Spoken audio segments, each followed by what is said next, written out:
Hi everybody, I'm Bree the Plant Lady, checking in with a weekly garden tour. We are officially on daylight standard time. I am quickly running out of daylight. This is literally my least favorite day of the year and my least favorite time of the year. My real life goal is to hop the equator and live in summer perpetually.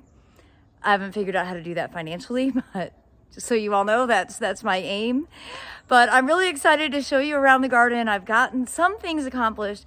I got absolutely squashed this week by the flu. Be warned, it's terrible. It's so terrible.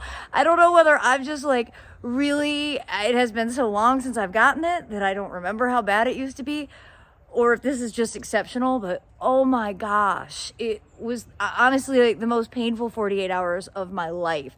Super high fever, terrible chills, way worse than COVID. I thought COVID was really bad. So anyhow, I've been out working in the garden, probably a little harder than I should because I haven't fully recovered, but I couldn't help myself because it's an absolutely gorgeous day. It totally feels like summer, even though it's not. So let me turn the camera around and show you what the garden looks like now that we are into like the second week of November. Well, obviously behind me looks great because we haven't had frost. I did see 32 in the extended forecast. I'm not focusing a lot of energy on that right now. Just enjoying what I can. Don't mind these garbage cans. That is from me throwing up for the last 3 days. Just being extra sanitary. I did get these pots redone, replanted for the cool season. I'm in love with that snapdragon. And look at that color echo with the Kufia. And this Justicia, I was out here at like 6:30 this morning because of the time change. And it was completely covered in bees at 6:30 in the morning. So it's just an absolute rock star for pollinators. I mean, it's not going to win any prizes for how pretty the blooms are, but the pollinators love it. So that's a good reason to grow it. I'm most excited over here to show you the wall, the grain side of the wall, which Aiden and I did on Tuesday. So not quite a week ago. And look at all the grains are germinating. OMG. You guys, this just gets me so excited. I mean, there is just nothing quite like watching seeds germinate, especially when they germinate so fast and so readily. So again, I have this on the timer. It waters for 1 minute a day. And as it gets cooler, I'll probably actually just take it off the timer altogether and I'll just water it by hand with a hose. And I've got some nice pots out here. I have like some pretty floating flower arrangements. These are all different chrysanthemums that are in bloom right now. So those are pretty cheerful. I sat out here this morning and drank coffee, which was the first time I've had coffee in several days because I was so sick with the flu I didn't get out of bed for several days. Literally did not get out of bed. Like, it was so bad. Oh my gosh. Now, this side of the violas I think looks super cheerful, and they're already growing. I did go ahead and add some Dr. Earth fertilizer to all the pots and the wall. And I did get these pots kind of replenished. I didn't take out the tender stuff that still looks good. Like this still has Kufia and pineapple sage and actually still has a tomato. The tomato doesn't look awesome. I could take that out. But I did go ahead and add some cauliflowers. Look at those baby cauliflowers. And some violas, and I did that to all the pots across the front here. So I'm excited to have some of this in motion. I also just want to tell you all, the mosquitoes are so crazy. I've put bug spray on like 10 times today. They're actually biting me through my gloves. I actually want to have cold weather just so these doggone mosquitoes will be a little bit less annoying. Oh my goodness. All right, so there's a camellia in bloom here that I have to show you. This, I think it's so cute. This is called Limeade, and look at how sweet those flowers are. And they, you know, it's quite floriferous, and you see all the flower buds to come that haven't opened yet. It's just started blooming like today. But this is one of my favorite sasanquas. Again, this variety is called Limeade, and it just has these really unique, super double, pinkish limey flowers. Well, let's not speak of what I haven't gotten accomplished. And I just did not have it in me to take this border on yet, but I am determined. Hopefully tomorrow I'll feel even better and I will get this rock down. I have some time pressure, so I have to get this done because we are going to be using this on Saturday for a hands-on seed sowing workshop. That is right. I have not done my job in doing marketing very well. I am hosting seed sowing classes Saturday, November 12th and Saturday, November 18th from 2 to 4 p.m. The information is on my website, breegrows.com, under upcoming events. And it's basically to teach people how to do the cottage garden direct seeding method. So it's gonna be, we're gonna take a garden tour, but we're gonna do a hands-on so that all the participants will have confidence when they go home, they're gonna do it correctly, and they will have a 100% successful experience growing poppies and larkspur, nigella, different grains, different greens. I'm really excited. I did this class loosely last year at the J.C. Ralston, and I think doing it here in my garden where I'm gonna have a lot of ample space where the ground is really readily prepared, I think it's going to be really beneficial for attendees. So again, if you would like to attend, it is Saturday the 12th and Saturday the 18th from 2 to 4 p.m. You can get details on my website. I'm not taking pre-registrations because if you get the flu and can't make it, I don't want you to feel stressed out about it, and I don't want to have to figure out how to refund money. It's $95 a person. There'll be food and drinks and seeds included in with the registration. And again, I think it's going to be a really beneficial experience for people who are a little bit weary about direct seeding. So check out my website, breegrows.com, under upcoming events for more details. As I pan the front, you can see the mums are definitely doing their jobs. They're filling in the gaps and blooming nicely. The Seminole pumpkins continue to grow. The deer are definitely starting to eat them, and I plan to take these out this week because this may also be space that we utilize for the direct seeding class. And as we come across this way, you see the great fall color of the Itea Love Child. That's from First Editions. And this Lindera salicifolia is really starting to amp up its color. It's like week by week, it only gets better and better. The phlox is definitely getting past its prime. I'll be mowing this down because I don't like the look of the old stalks. I'd rather just mow it down and have this be clean. And as we make our way across here, there's not a lot going on the north side, but everything is looking seasonal.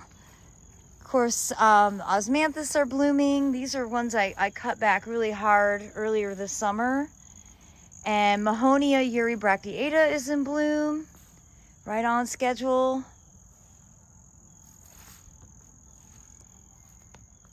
And as we make our way into the backyard, you can definitely see the light is fading fast. It is really pretty light at this time of year. There's this little tiny mum. I just love it. It's one of my favorite fall bloomers. It has a Japanese name. I call it Jason's grandma because my friend Jason Reeves gave it to me and he dug it up from his grandma's house. That Calicarpa is a great one. That's a Japanese species.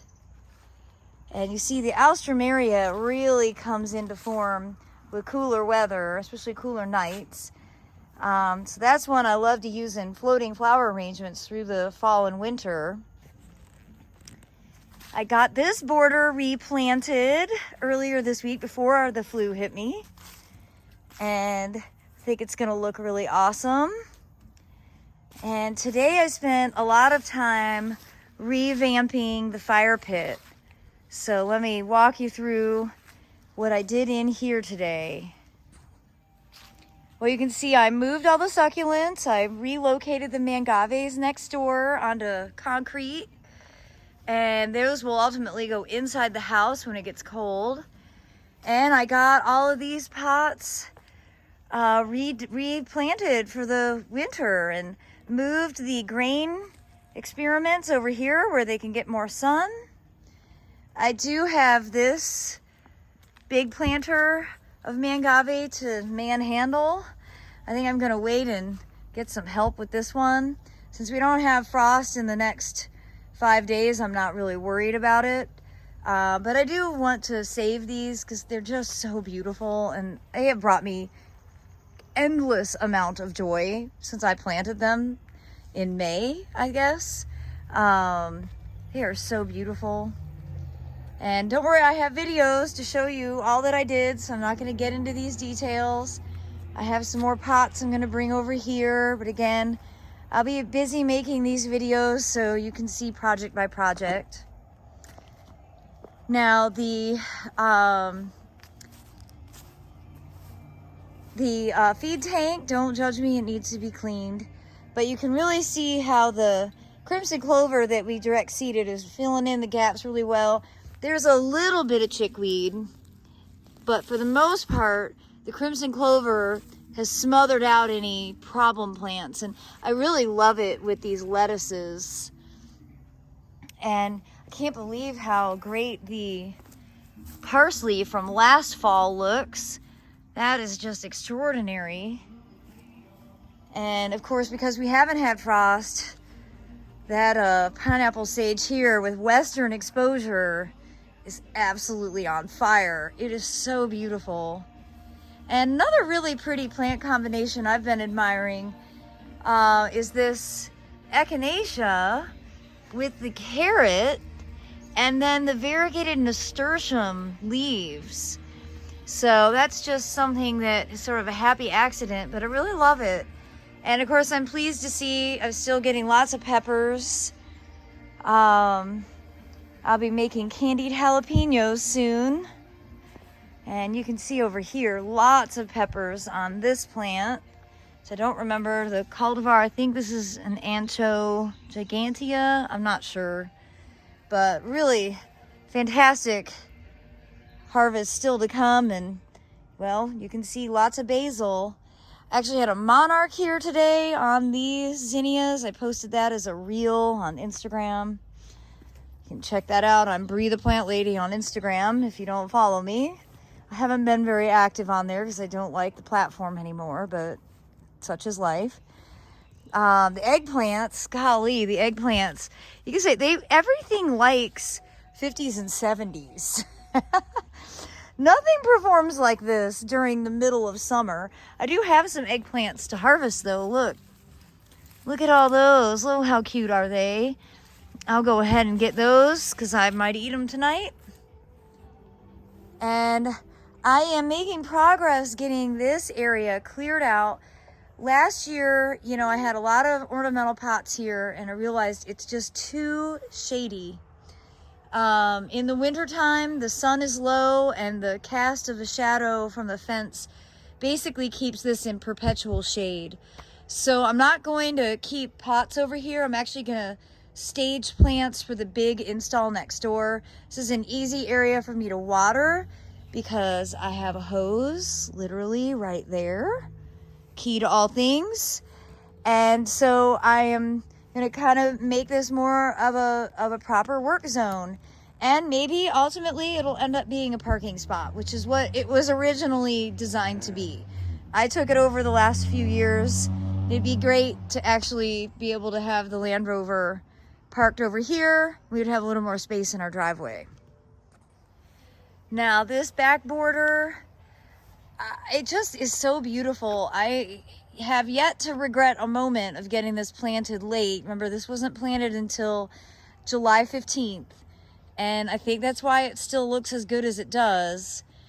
The Queen Limey Orange zinnias are so beautiful. I made a big bouquet of these, brought them inside. And I am just loving the marigolds here. And again, these have been covered with pollinators all day long. So I'm not in a huge rush to deal with this border, though I'll probably clear a little space because I actually have a school group coming on Wednesday, and I want the kids to be able to have some areas to play in the garden and plant.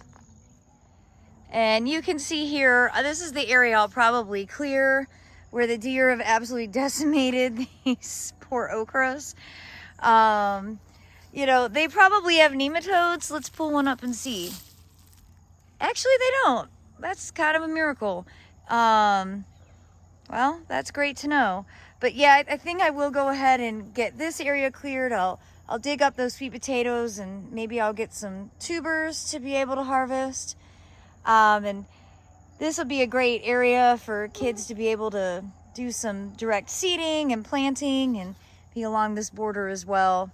I love hosting school groups, and hopefully they'll have a really good time this week. And as I walk over here, I can see I have mosquitoes on my face. Oh my gosh, they are unrelenting. Not much new to report over here. Most of these ornamental grasses for next door have gone dormant. They look terrible. I've also let them get very dry, particularly this week when I was like unconscious in bed with the flu. So that's why I want to move them over to more shade. I have easy access to water here as well, but I'm more likely to see them and notice them literally every time I walk outside the house if I put them over there on the fence. And they won't dry out as quickly because they're going to be in more shade. So that's kind of my strategy behind changing that space up, knowing that last year it really underperformed in general. So no need to make the same mistakes over and over again, right? Try to learn. Well, I hope you've enjoyed this week's tour, and I hope you'll tune in to all the videos that I'll be posting throughout the week to show you sort of the process for each of the things that I've been doing as I continue on with this seasonal change out. And I look forward to checking in again with you all next week. Have a great one, everybody, and stay healthy. Happy gardening, and thanks for watching.